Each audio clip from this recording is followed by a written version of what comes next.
Welcome to SportsBeat KC, the Kansas City Star's daily sports podcast. It's Tuesday, March 31st, and I'm Blair Kerkhoff. Chiefs news marches on, and today, beat writer Herbie Teope and I discuss the latest developments, starting with the return of wide receiver Demarcus Robinson and the departure of linebacker Reggie Ragland. After a break, we get into more Chiefs moves and take a look at what might be the Chiefs' intentions during the NFL draft next month. So here we go with Herbie Teope. Herbie, do you have an extra $177 on you? I don't know, but the Chiefs better have some overdraft protection.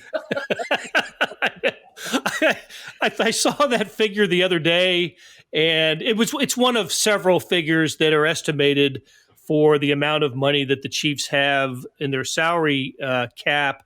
A couple other numbers I saw are in the negative, but this one was to the good, $177, enough to pay your cable bill or your car insurance or whatever you're doing with $177. But we know that we knew that this was going to be an issue for the Chiefs through this free agency period. But how did they end up so close to the line, and where do they go from here? Because it's obviously you can't do anything with I don't think a player is going to sign for $177 next year. Hey, fully guaranteed though, man, fully guaranteed. I'll take it. You can pay your Netflix bill for at least the next 6 months. It's a good question how they got here, but as you said, we knew this was going to happen, even coming into this. Well before we hit free agency, well before the regular season was over, a lot of forecasters were looking at this and saying they were not going to be heavily involved in free agency because they had some salary cap challenges. Now, they were able to finagle it. They got creative. This is one thing that Brett Veach has been saying ever since the NFL Scouting Combine, that they would have to get creative to navigate through their salary cap. And you saw some signings. They brought back Mike Pennell. They brought back Anthony Sherman. They brought back Demarcus Robinson. They were able to sign Mike Remmers, Antonio Hamilton, Chad Henne. Who am I forgetting here? I'm forgetting. Oh, and Jordan Ta'amu. Yeah. So they were able to navigate it. But now, because they haven't done anything else as far as restructuring other contracts, now you're in a bind here. And they're going to have to get creative sooner than later. Because one thing that you have to remember, that you got the draft here coming up in a month. And according to so many salary cap websites, they have to have at least $4.7 million to sign their draft class this year.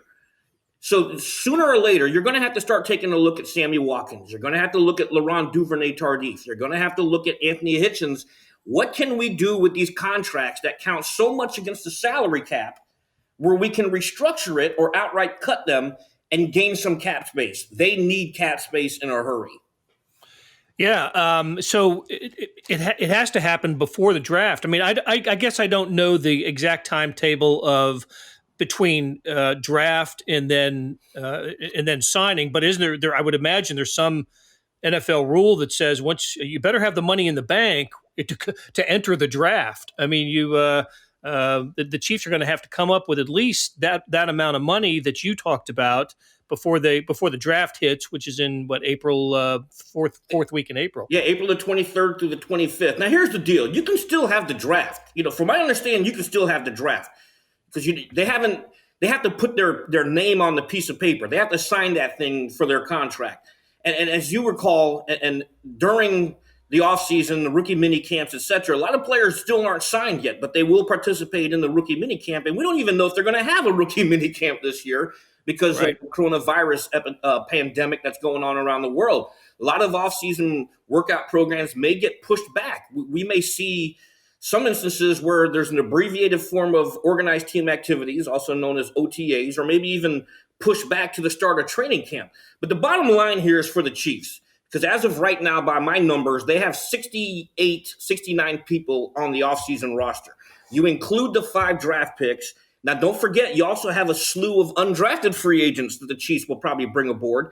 And you have to have a kiddie pool available for training camp to deal with the inevitable injuries. You're going to see some signings during training camp.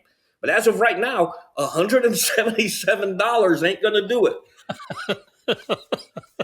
They could spread that out, don't you think? All right, so one of the players you mentioned is Demarcus Robinson, the wide receiver, who agreed to a deal with the Chiefs. What I thought was interesting, I read this, and like others that the Chiefs have signed, the Chiefs benefit from a relatively new rule about veterans, how much how much of their contract counts against the cap. It's almost like a bit of a discount. About $1 million of Demarcus Robinson's new deal counts against the cap because of some new NFL rule. Yeah, the CBA. That was the key thing. Everything took effect once the player union ratified the CBA. A lot of those rules took effect now. So there goes the part about being creative. You were able to sign a Demarcus Robinson back because he's not going to count so much against the cap this year. Interesting thing with Demarcus Robinson is his sources tell me that he did receive a lot of interest out there on the open market.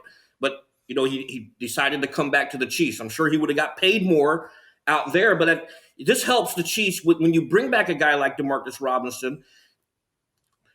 You don't have to worry about addressing wide receiver in this year's draft. Well, you might want to do it, but not necessarily early, if you get what I'm saying here, because now you've got your top 4 guys back. You've got Tyreek Hill, Watkins, depending on what happens with his contract. You've got McCole Hardman, and as we know, Andy Reid has been saying since the combine, this guy is a starter.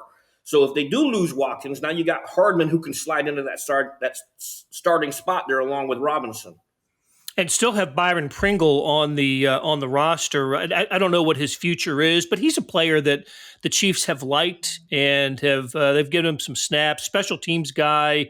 He was on the receiving end of one of Patrick Mahomes' most artistic touchdown passes this year against the Colts, the crazy scramble, and Pringle, I think it's his only NFL touchdown reception. So you're right. The position group seems okay. And I think as we have established over the last 2 years, Mahomes tends to make whoever he's throwing to look better. He's just, I think a lot of people would want to play that position with the Chiefs because of the prospect of playing with Patrick Mahomes. But a little bit more on Demarcus, since we haven't talked about him since the last time we talked. Last year, 32 receptions, career high, 449 yards, also a career best. 4 touchdown receptions matches his career high. And Herbie, you had not joined us when Demarcus turned in his best game of the year. It was in week 2 out at Oakland, where he had 172 yards of receptions and a couple of touchdowns. And most of those came in one quarter. It was the second quarter. It was incredible.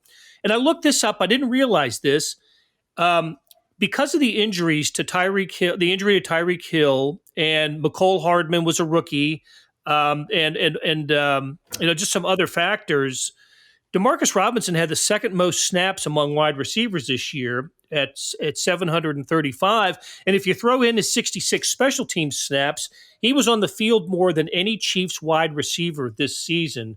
So, and he's a guy, as you said, I think could have been a recipient of the Super Bowl bounce, and a value, an increased value based on, being associated with a Super Bowl winning team. Others, I'd heard the Packers might have been interested, the 49ers, the Giants at one time, but I think the Chiefs thought enough of Demarcus Robinson to, give him bring him back and give him the deal. I think the Chiefs see value in Demarcus Robinson. I believe they absolutely do. And, not outside of the stats, he meant a lot as well, blocking downfield. Robinson was a good blocker, a good blocking wide receiver. And when you look at the players that the Chiefs did bring back, Chad Henne, obviously he's not going to start over Patrick Mahomes barring an injury. But you look at your Mike Pinnells, your Anthony Shermans, and your Robinsons. These are the guys who had a niche and a specific role on the team. And you can't win Super Bowls without solid role players. And that trio right there certainly fit that bill. I think with Robinson, he brings that familiarity. And from his point of view, last year was a contract season. But unfortunately, he happened to have a contract season in this year's draft class, which is widely touted and widely regarded as the best wide receiver class in decades. So he had that unfortunate thing going against him, which is why you've seen such a slow market for wide receivers in free agency, because a lot of teams are looking at this year's draft class saying we don't need to spend big on wide receivers, we can draft a guy this year and just be responsible for that rookie contract. And then once that rookie contract expires, then the guy can get his money. I think with Robinson this year, if you produce the numbers in what is now a contract year, and then next year when the wide receiver draft class isn't so great, now he can go out there and get paid. He's still young. Yep. Those are great points, and I loved what you said about his blocking ability. That is absolutely underappreciated about Demarcus Robinson. He's a player. He's a good locker room guy and gets along with everybody there. He's on the field, he really is a whatever it takes to get the job done sort of wide receiver. He's also been a guy who I've noticed when Mahomes is in trouble, when he scrambles around, because Robinson isn't often a first or second option, he ends up finding Robinson. Defenders leave whoever they leave Robinson to go cover Hill or Kelsey, and there's DeMarcus open. And I think some of his biggest plays in a Chiefs uniform have come on what we used to think of as broken plays, but Patrick Mahomes has changed the definition of what a broken play is. So, yeah, listen, it's a good signing for the Chiefs, and another player that we have not been able to talk about yet is someone who has signed somewhere else, and that's linebacker Reggie Ragland. Now, Ragland signed with the Lions, and this is a guy who came to the Chiefs with high expectations before the 2018 season. He had come off an injury. He did not play for the Bills and was injured. Chiefs thought they were getting a really good player in Reggie Ragland, but Ragland only played 235 defensive snaps this year, fourth among the linebackers. And that was way down. That was less than half of what he produced in 2018. But I will say this. He did start the Super Bowl. He was the Chiefs started 3 linebackers against the 49ers, and he was one of them. So what are the Chiefs? Why would the Chiefs have made the decision not to re-sign Reggie Ragland? I think, if anything, when you look at Ragland's snaps, he's widely regarded as a stout run stuffer. He's very stout against the run. But where the Chiefs had issues last year, even when Ragland eventually returned to the starting lineup, we're against receivers coming out of the backfield, your tight ends, especially your running backs. The one that really sticks out to me is Austin Eckler, 100 yards receiving against the Chiefs down there in Mexico City. But it wasn't just that 100-yard game. It was, as you look at the running backs, what running backs gave the Chiefs the most fits, it was the receiving type running backs. And Ragland is a very good player against the run. No ands, if, buts about it. But the Chiefs were in their base 4-3 defense 9 of the 16 games last year. So 7 of those games, they had to go to a nickel package. When you go to a nickel package, that means just 2 linebackers on the field, and that was Hitchens and Damian Wilson.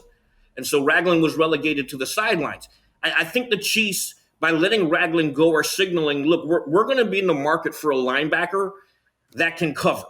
And at the Combine, that was one of my stories at the Combine where I wrote about that, where this year's draft class, once again, it's a deep draft class, but there are a lot of linebackers in this year's draft class who can play the pass as well. I think of when I talked to Virginia linebacker Jordan Mack, he just says overall, I think I'm a great coverage linebacker, and the ability to cover means you're on the field more. And he's absolutely correct. I think of maybe the biggest plays that Ragland made in a Chiefs uniform. He had the fumble return for a touchdown against the Broncos this year, the game in which Mahomes was injured, and the defense just played lights out great at Denver. And 2 years ago, he had an end zone interception of Tom Brady in the AFC Championship game. So Reggie Ragland, not without his contributions in a Chiefs uniform, just not the player I think that the Chiefs envisioned when they acquired him. Yeah, going back to that Denver game, if you remember that, the Broncos started off the year on a losing streak, and then all of a sudden I think they put together like 2 or 3 wins leading up to that game, and it was because of Philip Lindsay. Philip Lindsay was on a nice little running tear there along with Royce Freeman. And so you put Ragland in there, and they shut down the run, and they forced Joe Flacco to become one-dimensional, and that really helped them out to win that game. So right. It goes back to You need a linebacker, and I think the Chiefs know this. You got to have a guy who can be on the field all the time and not just for situations. And I think that's what they're probably going to be looking for. Okay, Herbie, let's take a quick break. And when we come back, there's a couple more players who there've been some movement with that you and I haven't had a chance to talk about, and we'll do that right after this. Hey, it's Blair.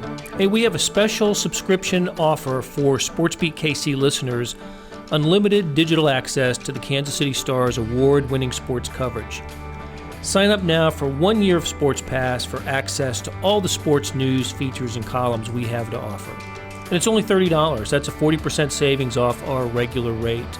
For your convenience, your subscription will automatically renew after the initial term at $50 unless you tell us to cancel. A lot of subscription services won't tell you that. They'll just sneak it on there. We just told you. Your subscription helps support the sports coverage of kansascity.com and the Kansas City Star. Please visit kansascity.com/SportsBeatKC offer to get this special offer. And as always, thanks for listening. Back with Herbie Teope, who covers the Chiefs on a daily basis for the Star. Herbie, we talked a week ago today, which is Tuesday, and in the morning, and then later that day, or I think it was actually in about 8 o'clock at night, the Chiefs announced they had signed Mike Pennel and Anthony Sherman. And that day, or maybe it was the next day, we found out that Blake Bell, the tight end, was moving on to the Dallas Cowboys. I don't think either of us was surprised about the bringing back Pennel and Sherman, but Blake Bell kind of surprised me a little bit. Essentially, he picked the Cowboys over the Chiefs. And does this change the Chiefs' draft approach when it comes to the tight end position? I don't believe so, because I think when I think of Blake Bell, and I wrote about their Tiger personnel package, their two tight end set. He was a key component of that, but his skill set is more blocking. I think when you look at the Chiefs' current crop of tight ends, you still have Deion Yelder, you still have Nick Keiser, and Elise Mack. Don't forget about this guy. I mean, he was a former 7th-round draft pick for the New Orleans Saints just 2 seasons ago.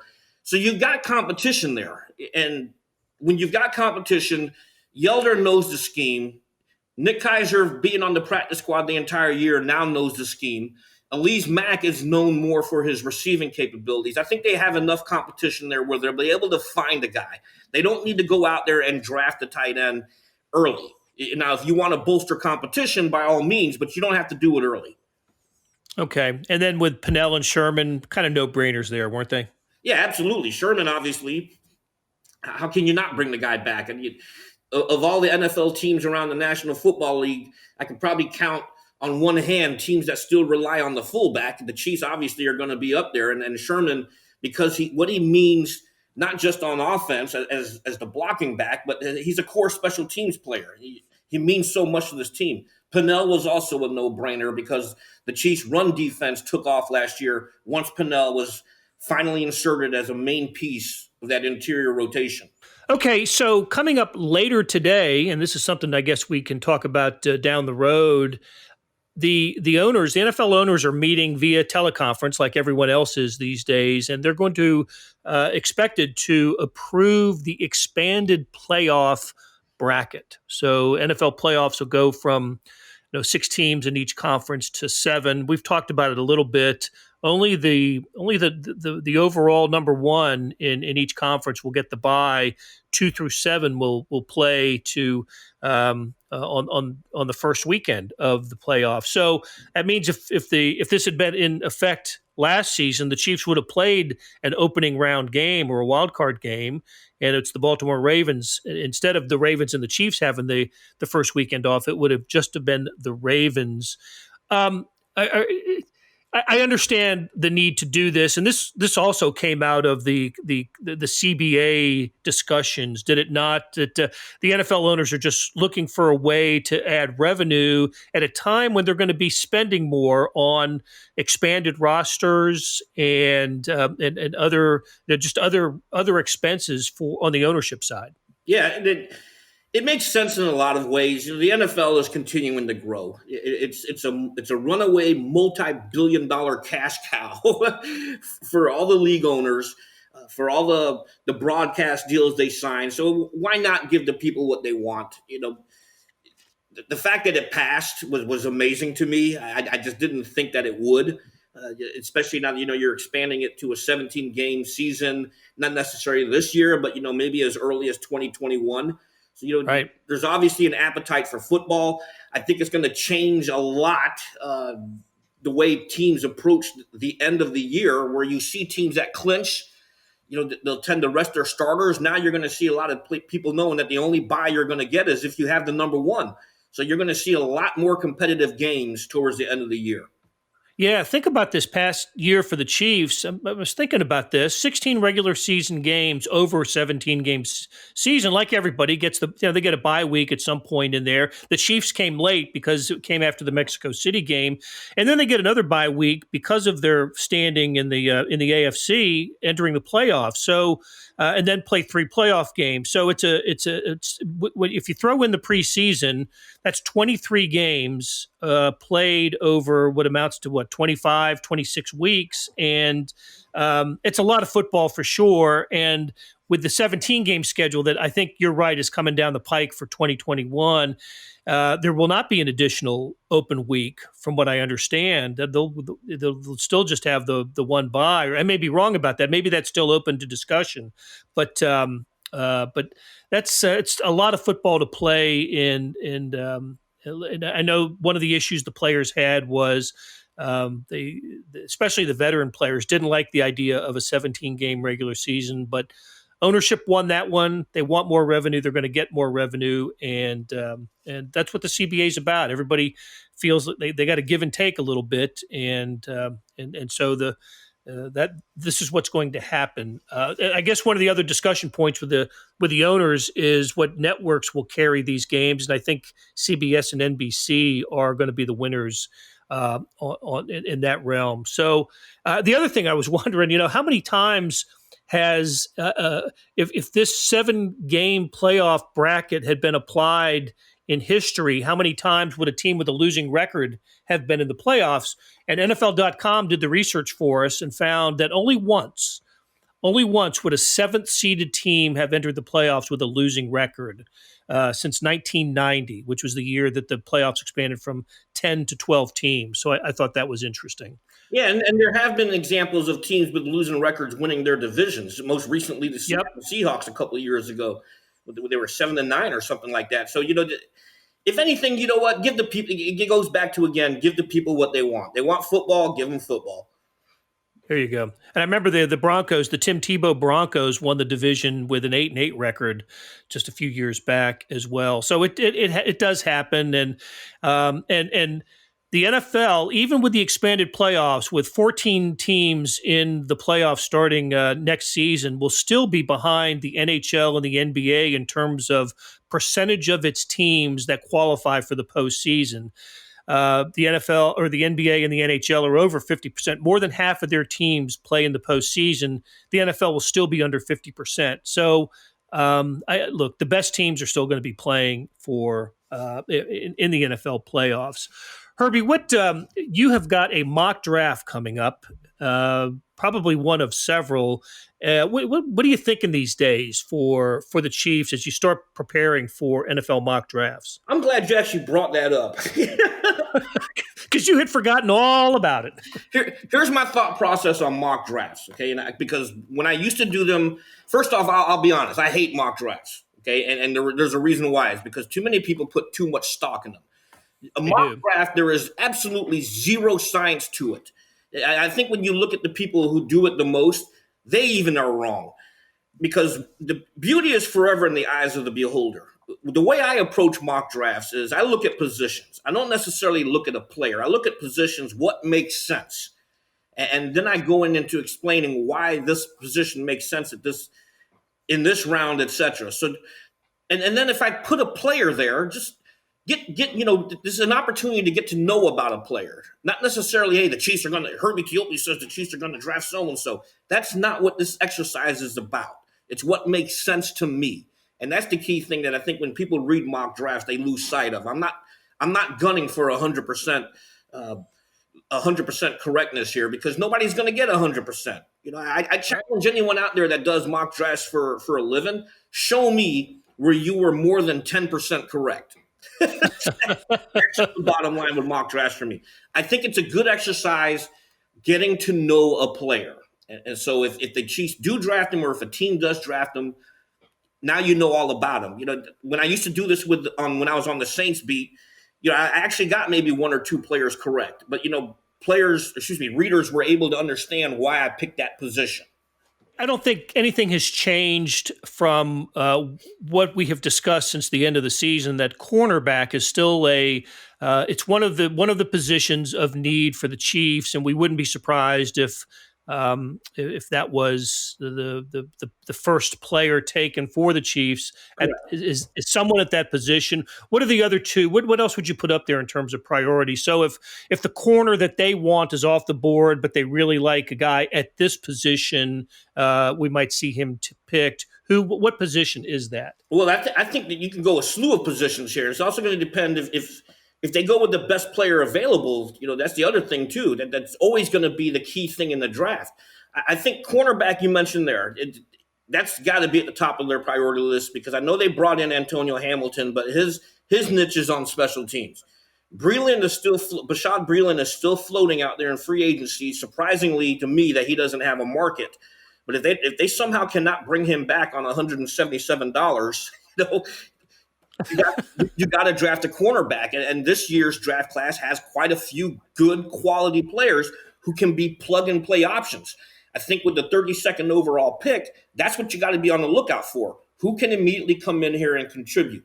Outside of that, I'm probably going linebacker because they need a coverage linebacker. I'm probably going offensive line. Mike Remmers, even though they signed him, he's no spring chicken. He's going to be entering his 9th season. Mitchell Schwartz is getting up there in age. Eric Fisher is getting up there in age. Sooner or later, you're going to have to draft a tackle who can be a swing type option. I think running back has to be on the menu here. The Chiefs, as we know, spent a lot of time doing formal interviews with running backs at the NFL Scouting Combine. And once again, I want to reemphasize to the listeners out there, this year teams could only do 45 formal interviews, down from 60. So if you're spending 45 interviews, part of those 45 interviews with a certain position group, that's got to be on. You got to think that's got to be on the menu here. Hey, that's another point, Herbie, that as we wind down, I wanted to ask you about is this year obviously is different for so many reasons for the Chiefs, for the NFL overall, and for the Chiefs in particular. The Chiefs, getting to and winning the Super Bowl. And now in the COVID-19 pandemic that we're in that has ended it, pro days and physicals and other types of scouting that would happen right now in the NFL. I got to think the teams that are most organized, that did their homework in advance, that really scouted the heck out of Senior Bowl and did the things that that did your due diligence, I guess, are going to take advantage of the current situation. My question is, because the Chiefs were so tied up in postseason, NFL postseason this year, were they able to approach the offseason with the same type of energy and commitment that they have in previous years? I think absolutely. What people need to understand too, the scouting doesn't start at the end of a college football season. It starts during the season. I can remember going out there to my alma mater when they would let me up there in the press box. You would see Chief scouts in there. At the beginning of the year, you have your area scouts who are going around the entire country attending football games as the NFL regular season is going on because that's their primary mission. I remember after the Chiefs clinched the conference championship game when Brett Veach was in the locker room, as you recall, I specifically asked him, hey, the Senior Bowl is next week. You're going to be preparing for the Super Bowl. Who's going to be at the Senior Bowl? And he basically said, hey, we'll have a presence there. That's part of the scouting process. Veach may not have necessarily gone to Mobile, but his personnel staff was out there.